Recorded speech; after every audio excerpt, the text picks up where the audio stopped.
Welcome back to my mini vlog. तर इथे जेवणाला सकाळी सुरुवात केली होती आणि मला ना आज नेहमीची भाजी न खाता काहीतरी वेगळं चटपटीत खायचं होतं. आणि ही रेसिपी अशी आहे ना की घाईच्या वेळात पटकन बनून जाते. तर इथे मी ठरवलं की शेव टमाटरची भाजी बनवावी आणि ही रेसिपी जी आहे ना ती माझीच आहे. मी स्वतः 1-2 वेळा ट्राय केली होती आणि मला ती प्रचंड आवडली.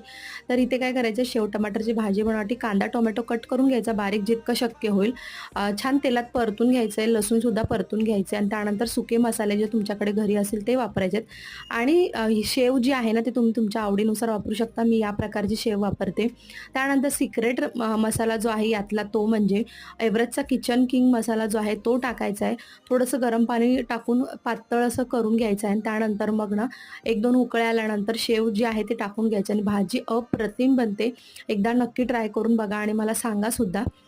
त्यानंतर जेवण वगैरे झालं आणि त्यानंतर संध्याकाळी मस्त असं ना मी थोडीफार झाडांची क्लिनिंग होती ती करून घेतली.